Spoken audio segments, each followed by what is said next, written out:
Russell's viper দক্ষিণ পূর্ব এশিয়ার একটি অত্যন্ত মারাত্মক বিষধর সাপ।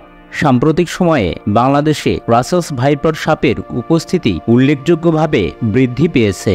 এই বিষাক্ত সাপের হঠাৎ বৃদ্ধি সাধারণ মানুষের জন্য একটি গুরুত্বপূর্ণ স্বাস্থ্য ঝুঁকি সৃষ্টি করেছে এবং জনমনে আতঙ্ক সৃষ্টি করেছে। পরিস্থিতি এমন এক পর্যায়ে পৌঁছেছে, রাসেল ভাইপার সাপ মেরে ফেলার প্রচারণাও চালানো হচ্ছে ফেসবুকে। এমন অবস্থায় ফরিদপুরের একজন রাজনীতিবিদ প্রকাশ্যে ঘোষণা দিয়েছেন যে রাসেল ভাইপার সাপ মারতে পারলে প্রতিটির জন্য 50,000 টাকা পুরস্কার দেয়া হবে।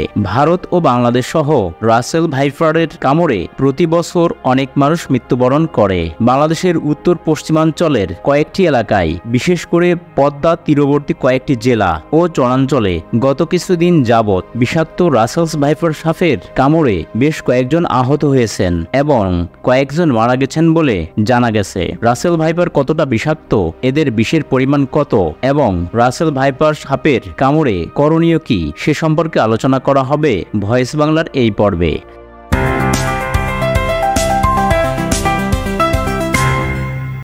রাসেলস ভাইপার সাপ বাংলাদেশের চন্দ্রবোরা বা উলুবোরা নামেও পরিচিত। এদের বৈজ্ঞানিক নাম দুবাইয়া রাসেলি বা রাসেল ভাইপার। এরা বন, কৃষিজমি এবং গ্রামাঞ্চলে বসবাস করতে পছন্দ করে।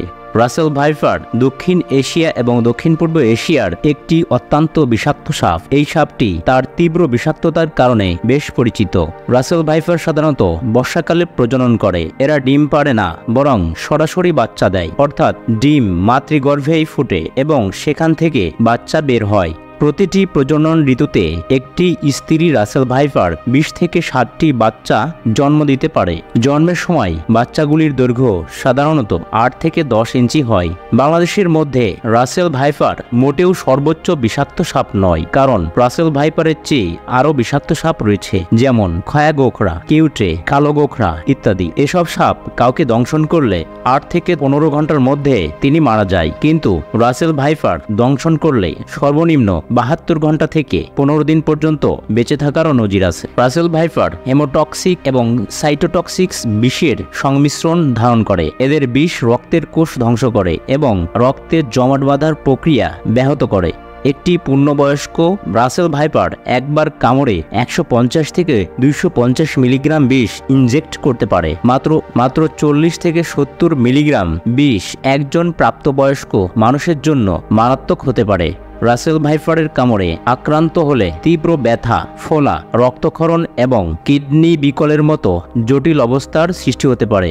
যথাযথ চিকিৎসা না নিলে মৃত্যুর ঝুঁকি আছে। বাংলাদেশের বেশ কিছু জেলায় রাসেলস ভাইপার সাপ নিয়ে আতঙ্ক ছড়িয়ে পড়েছে। ফেসবুকে বিষয়টি নিয়ে অনেকে নানাভাবে উদ্বেগ প্রকাশ করেছেন। অনেকে প্রচার করেছেন যে সাপটি কামড় দিলে দ্রুত মানুষের মৃত্যু হয়। অনেকে বলছেন রাসেল ভাইপার খুব দ্রুত বংশ বিস্তার করে, ফলে সহসা বাংলাদেশের গ্রামাঞ্চলে এই সাপের আধিক্য মানুষের জন্য হুমকি তৈরি করবে।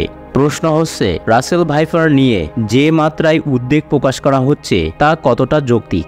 রাসেলস ভাইপার নামের সাপের এই প্রজাতিটি বাংলাদেশ থেকে বহু বছর আগে বিলুপ্ত হয়ে গিয়েছিল বলে ধারণা করা হচ্ছিল, কিন্তু গত 10 থেকে 12 বছর আগে থেকে আবারও সাপের কামড়ের ঘটনায় রাসেলস ভাইপারকে আবার দেখা যাচ্ছে।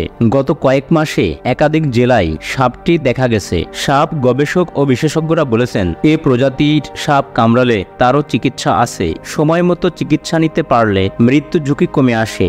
ন্যূনতম 72 ঘন্টার আগে সহজে রোগী মারা যায় না। বেসরকারি সংস্থা deep ecology and snake conservation foundation বলছে, রাসেল ভাইপার মোটেও দেশের সর্বোচ্চ বিষধর কিংবা প্রাণঘাতী সাপ নয়, বরং দেশে প্রতি বছর সাপের কামড়ে যত লোক মারা যায় তার অর্ধেকই মারা যায় পাতিকিউটে সাপের কামড়ে। তবে সময়মতো চিকিৎসা না নিলে রাসেল ভাইপারের কামড়েও মৃত্যু হতে পারে। বিষের বিরুদ্ধে কার্যকর বা বিষ নিষ্ক্রিয় করতে পারে এমন উপাদানকে অ্যান্টিভেনম বলা হয়।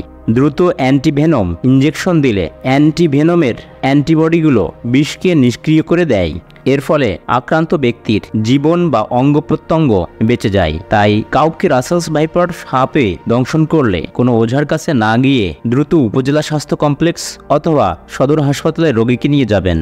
যেসব সাপ প্রাণীকুলের কোনো ক্ষতি করে না সেসব সাপকে মারবেন না। এর কারণ হচ্ছে সাপের বিষ দিয়ে অনেক প্রতিষেধক এবং অত্যন্ত মূল্যবান ঔষধ তৈরি করা হয়। যা কিনা মানবকুলের জীবন বাঁচানোর জন্য অত্যন্ত প্রয়োজনীয়